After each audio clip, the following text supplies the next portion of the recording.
Hi, this is Revathi. Welcome to అందమైన కథల పొదరిల్లు. వీడియోస్కి లైక్స్, కామెంట్స్, షేర్ చేస్తున్న మిత్రులకి థ్యాంక్ యూ సో మచ్. ఇక ఆలస్యం చేయకుండా కథలోకి వెళ్దాం. తొలి ముద్దు ఎపిసోడ్ నెంబర్ 43. ఒరే యష్, దీక్షని ఎందుకు కొట్టావురా? అసలు ఆ పాడుబడిన తాగుడు మళ్ళీ ఎందుకు తాగి వచ్చావురా అని అడుగుతాడు ప్రతాప్ గారు కంగారుగా చూస్తూ. యష్ చేతి దెబ్బతిన్న దీక్ష అంతే బెదిరిపోతూ చూస్తూ, ఉదయం యష్ బాగానే ఉన్నాడు కదా, ఇప్పుడేంటి నా మీద ఇంత కోపంగా ఉన్నాడు అని అనుకుంటుంది మనసులో.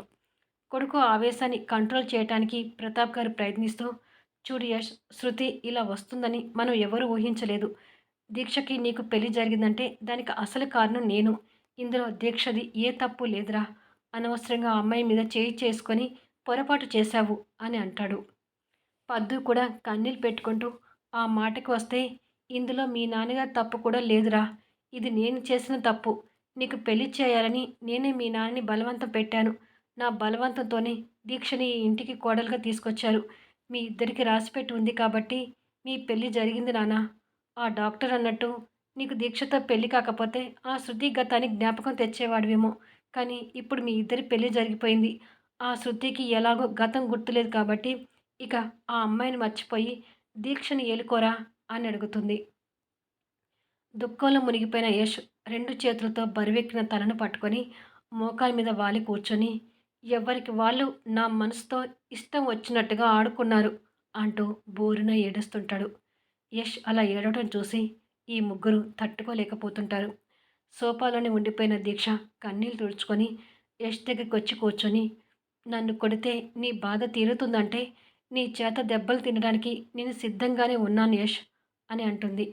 యష్ కన్నీళ్ళు పెట్టుకుంటూ తన మొహంలోకి చూస్తుంటాడు. మన పెళ్లి జరగడానికి తప్పు వాళ్ళది అని మీద వేసుకుంటున్నారు కానీ అసలు తప్పు నాది యష్. నేను నిన్ను ప్రేమించాను కాబట్టే మావయ్య గారు నన్ను వెతుక్కుంటూ వచ్చి మన పెళ్లి జరిపించారు. అదే నేను నిన్ను ఇష్టపడి ఉండకపోతే ఈ పెళ్లి జరిగి ఉండేది కాదు కదా. ఇప్పుడు నువ్వు పడుతున్న ఈ మానసిక క్షోభకి అసలు కారణం నేను. అందుకే నన్ను నీ ఇష్టం వచ్చినట్టుగా కొట్టు యష్ అంటూ యష్ చేతులు పట్టుకొని తన చెంపన తనే వాంచుకుంటుంది. యష్ కూడా ఆపకుండా కన్నీళ్ళు పెట్టుకుంటూ తన మొహంలోకి చూస్తుంటాడు. అది చూసి ప్రతాప్ గారు తట్టుకోలేక, అమ్మ దీక్ష, ఏంటిది? వాడేదో ఆవేశంలో కొడితే మళ్ళీ నువ్వేమిటమ్మా ఇలా చేస్తున్నావు అంటూ దీక్షని అక్కడి నుంచి లేపి తీసుకెళ్ళి రూమ్లోకి పంపిస్తాడు. రూమ్లోకి వెళ్ళిన దీక్ష బెడ్ మీద పడి ఏడుస్తుంటుంది. యష్ అక్కడే గోడ కానుకొని కింద కూర్చొని పోతాడు. ప్రతాప్ గారు యష్కి ఎదురుగా కూర్చొని, ఆ శృతి ఇప్పుడు హీరోయిన్ అయింది యష్. నీ ప్రేమ ఏది తనకి గుర్తు లేకుండా పోయింది. ఆ అమ్మాయి కోసం ఇంతగా మదన పడుతూ కట్టుకున్న భార్యని బాధ పెట్టొద్దు నాన్న. మా మాట విని ఆ శృతిని మర్చిపోయి దీక్షని నీ భార్యగా నీ జీవితంలోకి రానివ్వురా అంటూ రిక్వెస్ట్ చేస్తాడు. పద్దు కూడా కొడుకు పక్కన కూర్చొని, అవును నాన్న, నీ మంచికో చెడుకో దీక్ష నీకు భారీగా వచ్చింది. నువ్వు ఎవరో తెలియదని అంటున్న ఆ అమ్మాయి గురించి ఆలోచిస్తూ దీక్షని బాధ పెట్టడం మంచిది కాదురా. నీ జీవితాన్ని అందంగా మార్చుకోవాలన్నా చెడగొట్టుకోవాలన్నా నీ చేతిలోనే ఉంది యష్. ఆ శృతి కోసం నీ జీవితాన్ని పాడు చేసుకోకురా. నువ్వు దీక్ష కలిసి సంతోషంగా ఉంటే చూడాలని ఉందిరా అని అంటుంది కన్నీళ్ళు పెట్టుకుంటూ. కానీ వాళ్ళ మాటలేవి యష్ మనసుకి ఎక్కడం లేదు. యష్ అంతరాత్మలో అగ్నిపర్వతం బద్దలవుతున్నట్టుగా అతని కళ్ళు ఇంకా కోపంతో ఎర్రగా మారుతూ రగిలిపోతుంటాయి. మరుసటి రోజు ఓ నిర్మానుష ప్రదేశంలో యష్ శూన్యంలోకి చూస్తూ నిలబడి ఉంటాడు. యష్ అని విక్రమ్ పిలుపుతో విక్రమ్ వైపుకి తిరుగుతాడు. ఏంటి యష్, రాత్రి దీక్షను కొట్టావంట అని అడుగుతాడు విక్రమ్ దగ్గరికి వస్తూ. నీకెవరు చెప్పారు అన్నట్టుగా యష్ చూపులో ప్రశ్నార్థమై, అంకుల్ ఫోన్ చేసి చెప్పారు.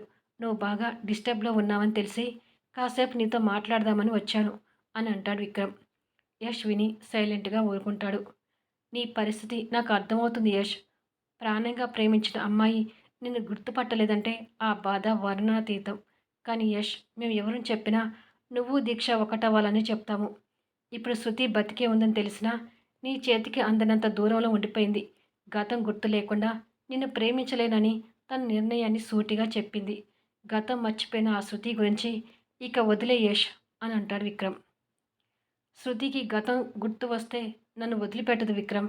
అందుకే తన గతాన్ని గుర్తుకు తెచ్చే ప్రయత్నం చేస్తాను అని అంటాడు.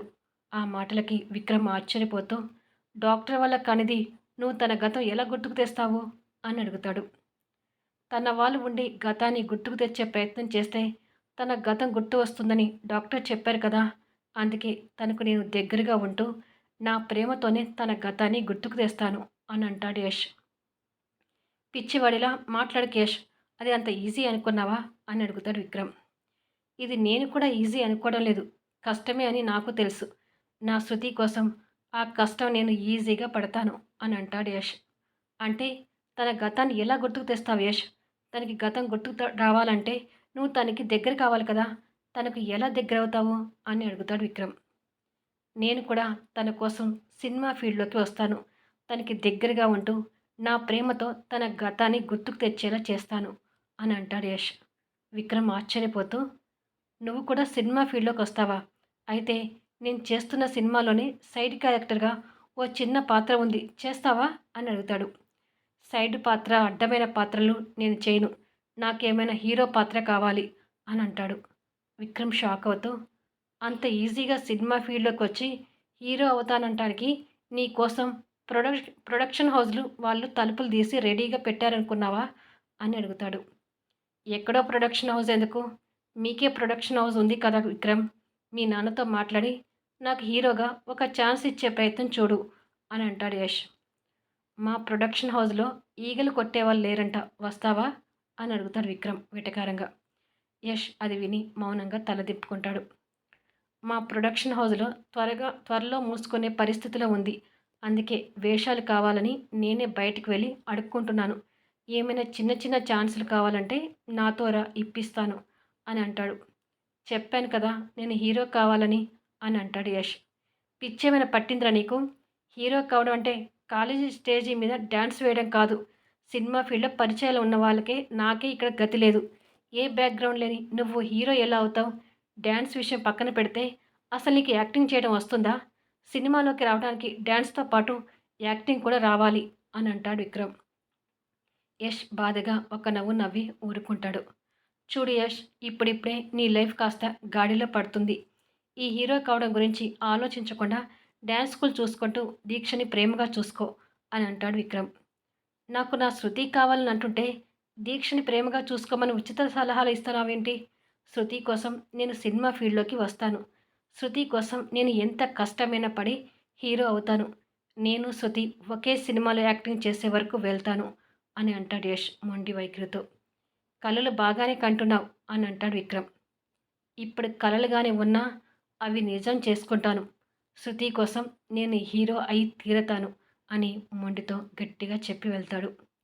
విక్రమ్ ఆశ్చర్యపోతూ వెళ్తున్న యష్ వైపు చూస్తుంటే అప్పటి వరకు ఓ పక్కగా నిలబడి వాళ్ళ మాటలు వింటున్న దీక్ష విక్రమ్ దగ్గరికి వస్తుంది. ఏంటి దీక్ష, వీడు ఇలా మాట్లాడుతున్నాడు అని అడుగుతాడు విక్రమ్. నాకు అదే అర్థం కావడం లేదు విక్రమ్. యష్ నిర్ణయానికి నేను కూడా ఆశ్చర్యపోతున్నాను. శృతిని తిరిగి దగ్గర చేసుకోవడానికి యష్ ఇంకా ఎంత దూరమైనా వెళ్తాడనిపిస్తుంది అని అంటుంది. మరి నీ జీవితం ఏంటి దీక్ష అని అడుగుతాడు విక్రమ్. ముందు యష్ శృతి ఒకటి కానివ్వు, నా జీవితం గురించి తర్వాత ఆలోచించవచ్చు అని చెప్పి వెళ్తుంటుంది. పిచ్చేమైనా పట్టిందా వాడికి? వాడి హీరో కావాలనుకోవడం ఏమిటమ్మా అని కేకలకు లేస్తాడు ప్రతాప్ గారు. శృతికి గతం గుర్తుకు తెచ్చి దగ్గర చేసుకోవడానికి ఆ నిర్ణయం తీసుకున్నారు మావయ్య గారు అని చెప్తుంది దీక్ష. అంటే వాడిక నీ గురించి ఆలోచించడా అని అడుగుతాడు ప్రతాప్ గారు. వాడి మాటలో అదే కదా అర్థం అని అంటుంది పద్దు కాస్త కోపంగా. ఏం జరుగుతుందో చూద్దాం అత్తయ్య గారు. యష్ శృతి కోసం హీరో అవ్వాలనుకున్నా యష్ హీరో అవ్వడానికి నిర్ణయం తీసుకున్నాడు. నాకెందుకో యష్ ఫ్యూచర్ మీద మంచి హోప్స్ ఉన్నాయి.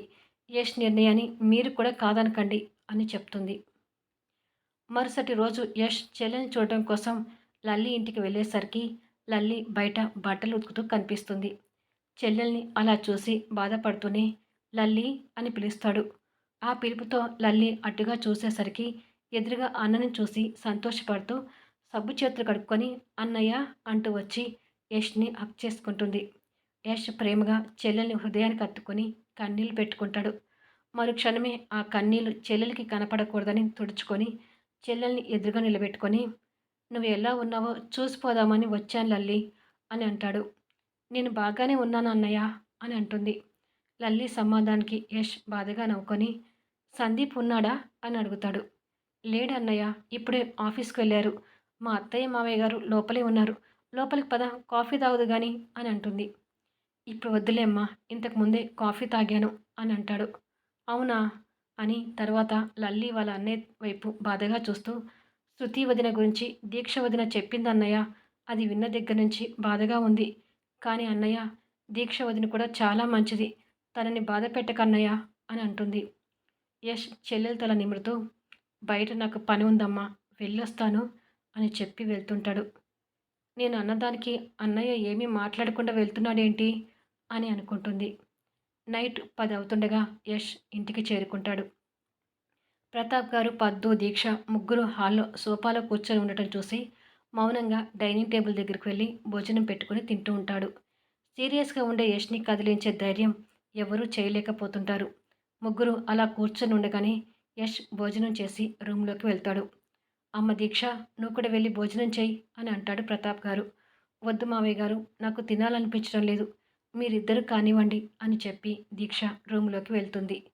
తను లోపలికి వెళ్ళేసరికి యష్ బెడ్ మీద పడుకొని కళ్ళు మూసుకొని ఉంటాడు. దీక్ష ఏమీ మాట్లాడకుండా చాప వేసుకొని కింద పడుకుంటుంది. తను బెడ్షీట్ కప్పుకోబోతూ ఏమరపాటుగా యష్ వైపు చూసేసరికి యష్ తన వైపే చూస్తుంటాడు. కొన్ని క్షణాలు వాళ్ళ చూపులు అలా కలిసిపోతాయి. యష్ చూపు తిప్పుకొని పక్కకు తిరుగుతాడు. దీక్ష కూడా చూపు మరల్చి ఆలోచిస్తూ పడుకుంటుంది. ఎర్లీ మార్నింగ్ దీక్ష లేచేసరికి యష్ బెడ్ మీద కనిపించడు. అదే సమయంలో శృతి బద్ధకంగా నిద్ర మేలుకొని ఎదురుగా చూసేసరికి యష్ తనకి ఎదురుగా చైర్లో కూర్చొని కనిపిస్తూ, గుడ్ మార్నింగ్ శృతి అని అంటాడు నవ్వుతూ. శృతి షాక్ అవుతూ బెడ్ మీద నుంచి లేచి, ఏ మిస్టర్, నువ్వా, ఎలా వచ్చావు ఇక్కడికి అని అడుగుతుంది. యష్ నవ్వుతూ లేచి తన చేయి పట్టుకొని మీదకు లాక్కొని తన నడుము మీద చేయి వేసి అల్లుకొని, నీ కోసం ఎలా అయినా వస్తాను డార్లింగ్ అని అంటాడు. ఇదండి ఈ ఎపిసోడ్. ఈ ఎపిసోడ్ మీద మీ కామెంట్స్ తెలుపుతూ లైక్ చేయండి. అలాగే ఛానల్ని షేర్ చేస్తూ సపోర్ట్ చేయండి. మళ్ళీ నెక్స్ట్ వీడియోలో కలుద్దాం.